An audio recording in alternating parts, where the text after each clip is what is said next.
Thanks, Mary. Over to you. Thank you very much, Beryl, and I'm so pleased that I could get in, and thank you, Robin, for thinking of it the way we did, and John for all his hard work. But Jenny, it's really lovely to welcome you today to the Rotary Club of Geelong. I've known you for a long time. I think we met in 1978 when we both joined the International Service Club quota. That we were inaugural members. And that, I think, probably was the start of your service, and your life has been a life of service, education, family and travel.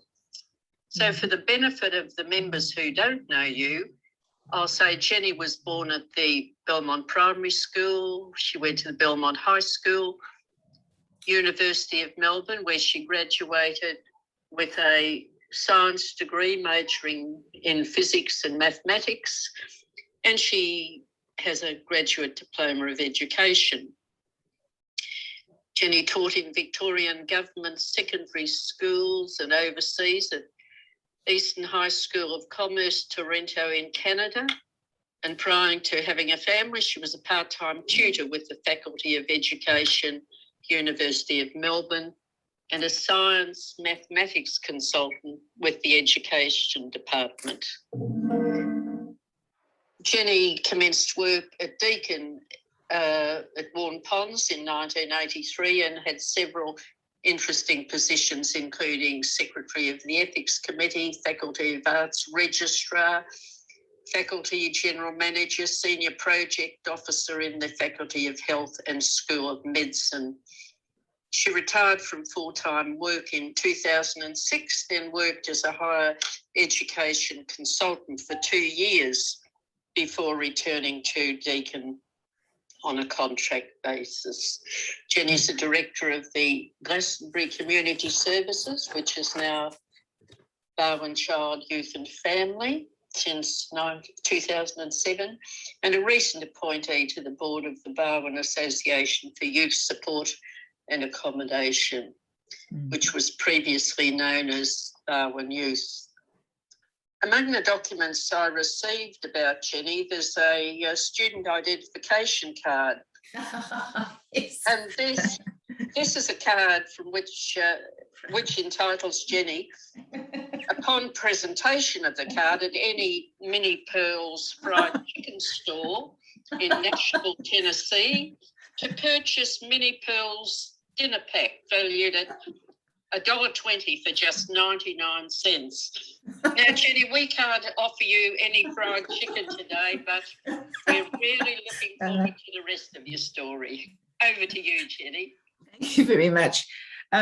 Thank you very much. When Beryl approached me to talk about my Rotary Ambassadorial Fellowship, which was way back in 1969-70, it sort of made me think back, and I'm very loath to think of the details. In fact, they don't come to hand, but luckily I have a diary that I kept while I was away, and so I have realised that I had rather an interesting life when I was in Nashville in those days.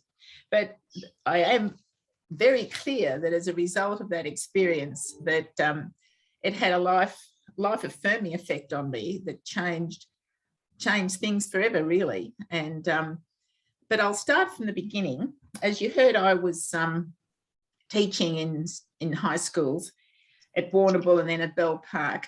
And then Dad worked at Faggs before it was Mitre 10 with Stan and Bert Fagg. And Stan was a great friend of Dad's and said, there's these Rotary scholarships that Jenny might be interested in applying for. So I did, filled out, I can't remember, and I have no recollection of filling in the application. But I was interviewed in Geelong, probably early 1968, when I was teaching at Bell Park High School. But I'd taught for 3 years by then, and I was free to leave the education department because I had undergone 3 years, which satisfied my scholarship. I was on a teaching scholarship then that you could get that saw you through university. And I had responded to a call for teachers to teach in Canada. They were desperately short of teachers in the 60s. So I went for the interview, and then merrily got on a ship, got on the Canberra and headed Melbourne, Sydney, Tonga, Hawaii to Canada, went overland to Toronto and started at the Eastern High School of Commerce. And I had a wonderful time there teaching mainly mathematics, living in downtown Toronto. And then a letter came, and I've got it here, in August 1968, to say that I was successful in my application and I was being sent to George Peabody College for Teachers in Nashville, Tennessee. Now, it was established in 1790, so it was a very well respected teachers' institution. But it was very clear in my letter that the purpose of the program is to continue, I'm reading this here, to contribute to international understanding through study abroad and not to enable participants to obtain degrees. So that was made it quite clear that you were to probably serve Rotary, do lots of talks, and study was secondary. Now, I was fortunate because I had a grad dip. I had 3 credit points, if you like, towards a master's degree. And so by doing extra study while I was there, I could end up with a Master of International Comparative Education. And so I took on the extra workload because I didn't want to come with bits and pieces. The interesting thing too, in my original letter, it tells me how much the scholarship was worth. And it was a total of $4,600 US. And for that, I got a round trip transportation, and I also got tuition, accommodation, etc. So for $4,600, I think that figure is absolutely amazing. Now, I got to George Peabody College and negotiated my studies. And because a lot of it was very American-based, I did a mathematics minor as well, because that seemed to be sensible for me. And I did statistics and trigonometry and so forth. But the best part of the study there were several parts of it. One was the fact that being international student at postgraduate level, I joined the International Studies Centre, which was run by an Australian, Professor Stuart Fraser, who has connections with Geelong. He went to Geelong College, and he ended up being Professor of Education at La Trobe a bit later. But that study centre gathered together all the international students. I was considered an international student, and I was the only native English speaker. So there were people there from all over the world: South America, Middle East, Europe, Philippines, Vietnam, Venezuela. But one of them there, one of them was Taha Sabi from Baghdad, Iraq. But the other one was Mohammed Aziz Kaka, who was doing a PhD, and he was going back to run education in Afghanistan. Now, I'm not sure, I've lost contact with Mohammed Aziz Kaka, but he was an amazing fellow. And culturally, he drew my attention to lots of things. If he saw a couple walking around campus holding hands, he talked about free love and was absolutely shocked this could happen on campus. And I was his mentor. I had to explain that this was perfectly okay. And I remember Stuart Fraser had a wonderful barbecue by a lake one day, and he had wine and he had meat and so forth. And Mohammed enjoyed the red wine. And at one stage he said, "To hell with Mohammed," had a lovely drink and ended up in the lake. So that was Mohammed Aziz Kaka. He was delightful. The other person was this fellow from Iraq who I developed a crush on, or you could say I fell madly in love with Taha, and it gave me a taste for exotic Middle Eastern men, which has been interesting, which is why I ended up marrying an Armenian from Isfahan, Iran. But that's by the by. But I blame the International Student Centre at Peabody for that development in my cultural understanding. The other thing about it too was that I lived on campus in a postgraduate dormitory. And there I met some fabulous people. One of them in particular, I'm still in touch with her. she was an African American from Alabama. She was doing a Master's of Music, and she ended up Professor of Music at University of Tennessee in Knoxville. And she's also one of the top alumni from the University of Michigan. Now, I spent time down in Alabama with her and her family. Her dad was a Presbyterian minister who ran a housing cooperative back in Decatur, Alabama. And I spent some time there, and I got to know just what it was like, the discrimination that Marveline, my friend, and her father and her mother had experienced. When her dad picked her up from Michigan when she was doing a PhD, as soon as they crossed the Decatur, Alabama border, they'd be pulled over by the police. He'd be dragged out, knocked around a bit. She'd be terrified in the front seat, but then they were allowed to continue. So there was a lot of things I learned from her and what it was like being a Black American woman in the 60s. She went on and has done absolutely incredible things. She started a multicultural music educators across the world, and she's been here several times, and I've been there several times. So it was through people that I met in the dormitory in the International Centre that gave me a greater understanding of cultural differences and so forth. Then, and then there was another friend there who I've gone must have on a dozen overseas travel trips. We arranged to meet in various airports. We fly in, I fly in from Australia, she flies in from Chicago. We have a 2-week, 3-week holiday, and then we go back to our homes. But the other side of it, of course, is Rotary. When I left Australia, Jeff Betts from your club was assigned my counsellor.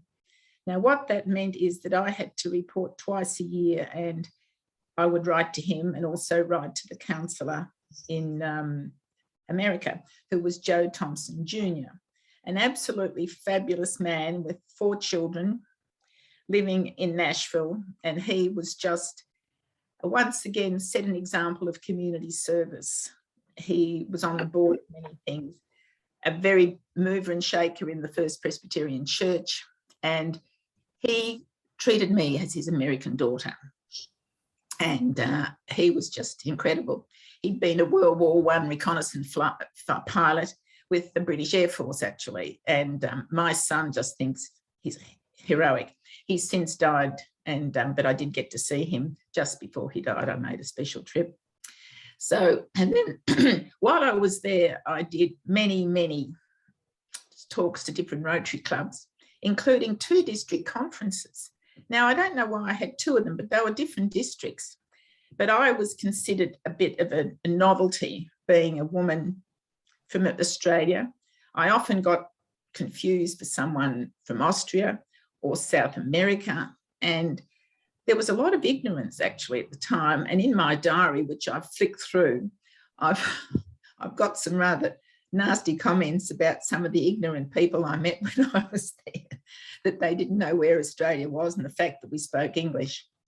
It was quite interesting. But I met some wonderful Rotarians who just went out of their way. At that stage, the Rotary Club of Nashville met in a huge ballroom, and there was something like 400 members. And I was driven each day, I don't know what, I think it was Tuesday lunchtime. One of the professors of mine was a Rotarian. He would drive me into the town of Nashville, and I could hear what was going on. But the president of the club at the time was Rob Roy Purdy, a professor of English from Vanderbilt, and eventually ended up Vice Chancellor of Academic Affairs. And I have this wonderful memory of him and his ability with words. He was just magnificent, and as a professor of English. And I used to enjoy going to those meetings and meeting the various people who I understood when they sat at tables, they were sitting in tables how they voted. So you've got the Democrats sitting together and the Republicans sitting together. Now, I didn't discuss politics, so I didn't know who was who, but I had a pretty good guess who was who. So the Rotary Club were very kind to me. A Rotarian who happened to be a banker gave me a Mustang to drive. I had lovely holidays. So I was spoilt rotten, if you like, by the Rotarians and by my friends who would take me home and look after me. Nashville itself at those stage was Music City, USA, but much, much smaller and not nearly as famous as it is now. But because I had classes at night, after classes, say, finished about 9:30, we'd head downtown and we'd go to bars or we'd dance or we'd have a drink, listen to a concert, and then I'd get into bed about 3 a.m., 4 a.m., according to my diary. I can't remember any of this. But, and then wake up and then study and go to class at night. So it was a fabulous year and it gave me enormous freedom. After teaching for 3 years, I was thinking, and I wrote it in the diary, that I was a very responsible teacher for 3 years, and then suddenly to have freedom to be a student and have crazy hours, study hard, play hard, was just sheer bliss. And I remember that. Then, of course, I graduated and then came home. And when I came home, I'd resigned by this stage from the department. And they said, where would you like to teach? And I said, I'd like to teach downtown Melbourne because I love teaching in downtown Toronto, where there were a huge migrant population and underprivileged children. But they said, no, do you want to be a social worker or do you want to help people get their BCE or university entrance? And I said to them, I told you what I wanted to do. So I was sent to Baldwin High School, where I was teaching physics and maths. And it was enjoyable, but it wasn't my first preference. And then I married and came to Geelong and was head of science at Matthew Flinders. And then from there, I had a family and then I started at Deakin, and then that's where I ended up. The other thing I recall, though, is that when I went back to study, I learned to write quite well. As a physics math student, I wasn't required to write extended essays very well. But when I was doing the masters, I had to write about the socio-cultural aspects of education and all sorts of things. And I realised I could do it because I was writing about my experience of 3.5 years as a teacher. And I could write if I had something to say. Whereas when I was at school, I remember having to write an essay about the character of Julius Caesar. And I think after 4 dot points, I'd had enough. So that was me. But then I realised I could write. And I think that put me in good stead when I got into university administration, particularly towards the end of my career, where I did a lot of reports, such as the report for the Medical Council. I did all the paperwork to get the Bachelor of Medical Imaging up. And so I could write clearly and as a science person, but also had an ability to use words constructively. And that also gave me the opportunity to write the history of Belmont High School. And I was a foundation student there in 1955. So once again, that was a labour of love. So then, of course, when I came back, there was no way I could join Rotary. I felt not obliged, I felt obliged, but I also loved what Rotary had done for me. At the various conferences and things, I found out what Rotary was doing in the States, and I wanted to be part of it. But of course, Rotary didn't allow women to be members when I got back in 1970. So that's why I joined Quota with Mary and others, a service club. And then I was invited to join Rotary. And then from then on, I've been totally and utterly immersed in the work of Rotary through my club and through the district, where I'm been peace scholar, peace officer and scholarship person or something, and been able to introduce university scholarships, which I've really enjoyed being able to do. So that's probably my journey. But when I came back, as I say, Jimmy Chisholm, who you probably all know, he was district governor and a friend, actually be a friend of the family. And we, I think, went to every Rotary club in District 278, it was then, way back in 1970, 71. And so we had a wonderful time going around the country, and this went on for years, actually. November being foundation month, I was always dragged out even when I was pregnant, I was going to Nil or Conniva or somewhere to talk to a Rotary Club about the foundation, which of course is my favourite charity because it's just a fabulous organisation. And I can't believe that some Rotary clubs don't contribute to it more because it just does wonderful, wonderful work.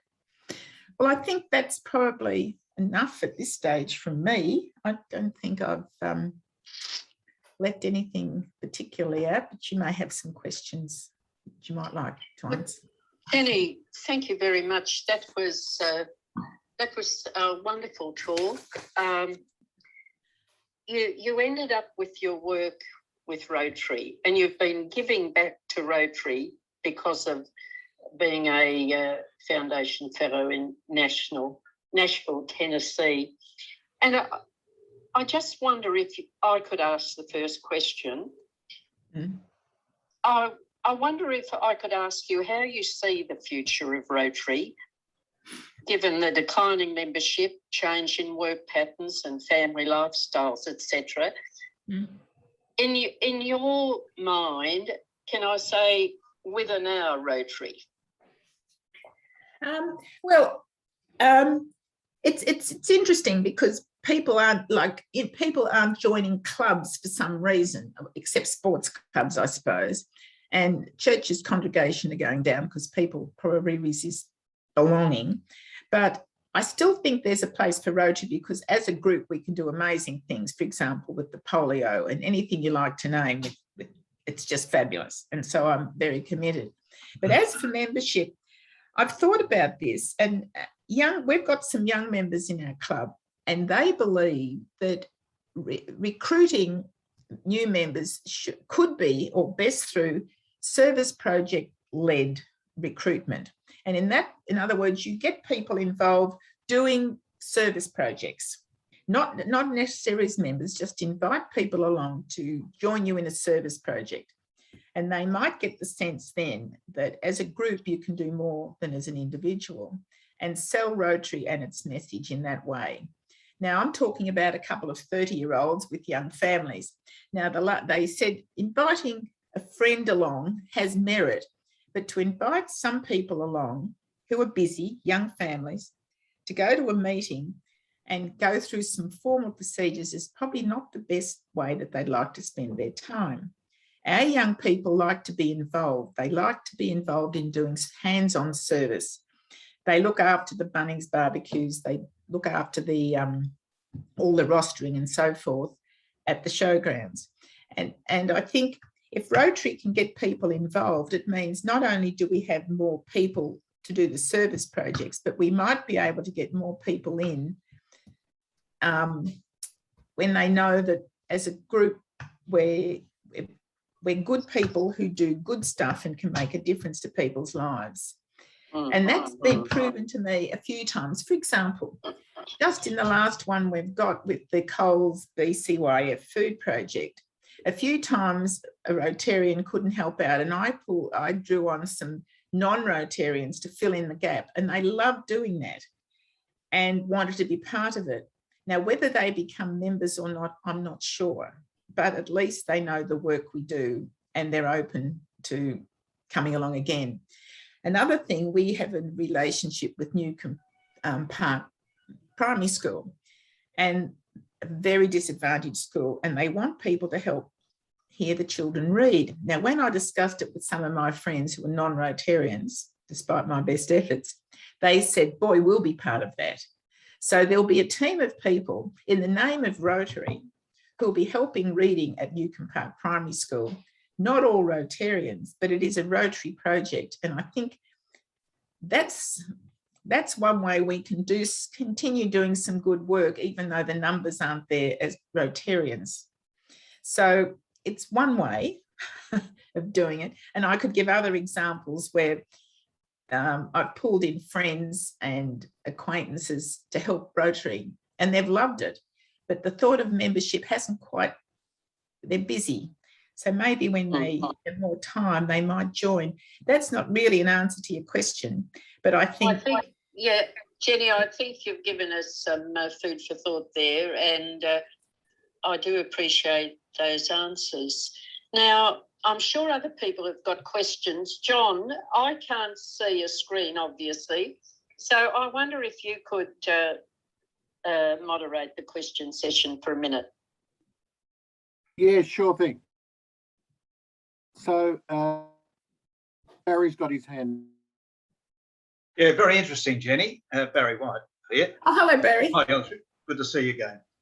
Jenny, yeah, look, that was just following on the same theme of the last question that Mary raised. I guess the question I guess we've been addressing in the past is how do we get the message out there? How can we improve communications? I mean, there is a perception that we're seen as almost a retirees lunch club, and people don't really understand or are aware of the sort of activities you're referring to. Yep. So have you got any views on that? I think, yes, I don't think we're very good at advertising. And it's interesting because you have to be fairly assertive, because I've been looking at some press releases for the Coles BCYF Rotary project. And Rotary often takes a back seat because Coles is very aggressive in how they want their message, and BCYF, being a large community organisation and the organiser originally, want their voice. Now, I looked at it and I put Rotary in it in a much greater capacity in the draft that I received. And so it's supposed to be in the press, and they wanted a photo of Rotarians with BCYF and Coles staff, which would be great. But because of lockdown, they're may not have the photo, which would be a blow, because I think, but we have to be fairly aggressive and fairly persistent, and because other people are going to push their way in. And it was very clear when I looked at the press release that was done by BCYF, and so I'm hoping I got my way. At least we have to be in the heading. We weren't even in the heading, and we provided all the people power. So we just have to be out there talking to people and just letting them know the good word. Even with the polio thing, you find often Rotary's not mentioned when they talk polio. They talk about the World Health Organization and they talk about the Centre for Disease Control. But where's Rotary in all this? I don't know what we can do. It really makes me mad. Yeah. We need a publicity officer. We do. And some clubs are doing it. But I think with the BCYF, I'd see it as a Rotary thing. And when they quoted me at one stage as someone from Rotary Club of Geelong East, I said, no, I don't want that. I want it to be Rotary. And I just want Rotary to be the name on people's lips, not particular clubs. What is BCYF? Sorry, Jenny. Child, Youth and Family. Ah, okay, thanks. Which is previously Glastonbury, which started in 1855 and merged in 2015 with two other organisations. So it's large. It's a very large, multifaceted institution, which is worthy of support. I'm on the board, so I know what they do. Yeah, Jenny and Beryl, perhaps something that's worth considering is it's too great a challenge for an individual Rotary club to try and tackle publicity this way, but a regional, divisional, or whatever district you want to call it, if they pull together, they could hammer out some pretty serious publicity and get the kind of gravity we need. Yeah, it's not easy, but I think we have to persist. The other thing is too about Rotary and people's time having members. I know that our young people don't particularly want to go to meetings every week. They think so. We have committee meetings off-site, and often small groups get together in a restaurant or something, and you get a much better sense of camaraderie that way. And so they don't particularly want to go to the same place every week. They don't want to be seen as a dinner or a lunch club. They want to be seen as a service project club. Yep. Very much action-oriented, doing good stuff and having fun doing it. That's the message young people want. If they're going to leave their wife and 3 little kids and put their, the work they had to do that night on hold or during the day. So That's another message I get very clearly from the young people in our club. The other thing we did, which was interesting, I refused to be secretary for the sixth year. And I just went on strike. I said, you're going to have to find someone else. And they couldn't find anybody in the club. So one of the young people who works in recruiting used Seek and advertised for a secretary for the club and got somebody. And he's young, very interested in mental health, taken on the whole Lift the Lid, Australian Rotary Health, involved with Bowen Health, Give Where You Live, and he has been an absolute eye-opener. So there's all sorts of ways. He and his wife are just gung-ho. So that was an interesting thing to do, really. Anyone else, John? I'm just looking David for Harris and Des. Okay. Yes, Des. Oh, thank you very much, Jenny. You certainly reinforced a view that I've had for quite a while, that young people these days are not interested in the formal meeting on a regular basis, at least. So They like to meet, but not every that's week. right. We suggested perhaps a bit of a recruitment drive on our DIK volunteers who are not necessarily part of Rotary as yet. No. The other thing I recall, the Ambassadorial Scholarship project that we used to have. Yep. We in fact had a couple of Ambassadorial Scholarships who, like you, have had some very interesting and worthwhile feedback of their experience and opportunities through that. But am I right in saying the Ambassadorial Scholarship has lapsed at this stage? That's right. They in my day, it was, as I say, it was aimed at cultural or international understanding, and it wasn't aimed at any particular field of study. I probably might have get one nowadays because education is a big thing with one of the Rotary areas of focus. But Beth Jens, for example, you may know Beth. She's now with NASA and she's married and living in America. Yeah. I had a lot to do with her when she was an ambassadorial fellow, and she might have got one, but nowadays it's gone into peace. It's pieces where they spend their money, or you can get postgraduate ones which are sort of offline a bit. But the peace scholarships have, if you like, superseded the ambassadorial ones. And in one of the things I sent Mary, sent Beryl, it seems that I was the second one in the district of the ambassadorial, and it was Ian Everest was the first in district 278. So, but they have gone, yes, and the peace ones have superseded them. Right, thank you. Yeah, which can be for 2 years and worth about $60,000 US. So a bit different from my $4,600. They wouldn't But be I living didn't on get fried chicken. And with Minnie Pearl, of course, was a very famous country old music lady. Oh, the Grand Ole Opry. Oh, look, I just was just a fabulous time in Nashville that people hear about nowadays. Yes. After all, Nicole Kidman married someone from there, didn't she? Yeah. Oh, yes. There was a question from David Harris, I noticed. Jenny, with the development of the seventh area of focus of Rotary into environmental sustainability, what are your thoughts on the sorts of things where Rotary could best use its resources and its skill to support the seventh area? There's probably as many areas as people have got imagination, really.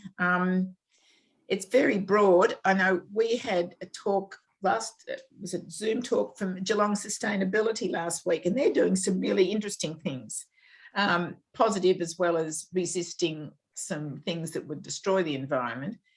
We can get involved locally, I know that, and we're supporting Diversitat, for example. They've got 2 acres of community garden, which are mainly for Afghan refugees, and that comes under this. So there's probably,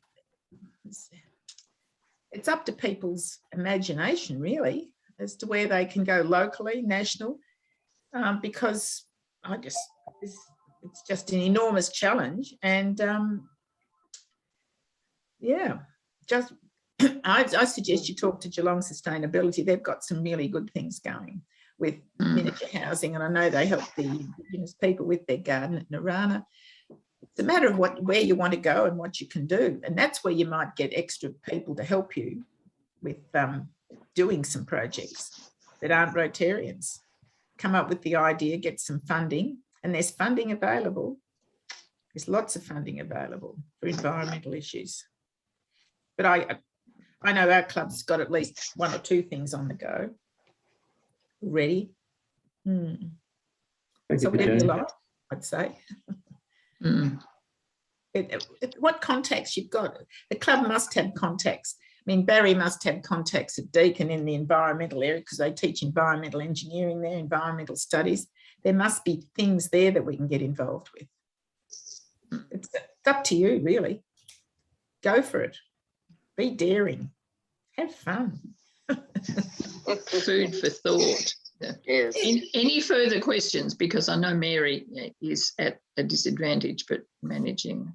Looks as though, Mary, I think we might have exhausted our questions for Jenny because we've meandered beautifully through this. So back to you, Mary. Given us a lot to think about. And Jenny, that was a wonderful presentation. Your life has been just so full of exciting projects, and you say just go for it, and you certainly have. You've been a model Rotarian, there's no doubt, and I know you're a wonderful educationalist too.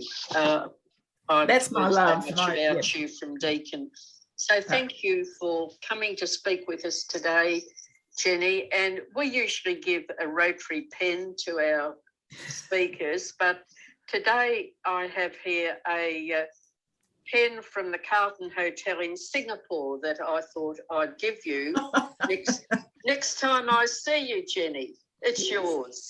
That'd be, thank you, Mary. I look forward to that. And thank you for allowing me to go down memory lane because, as I said, I've still got contacts because of my Nashville days. And as I say, Rotary's now just become so embedded in my life. That's just how it is. You're a model Rotarian. You put me to shame. Well done, Jenny. Get off. Thank you so much. Thank you very much. Good.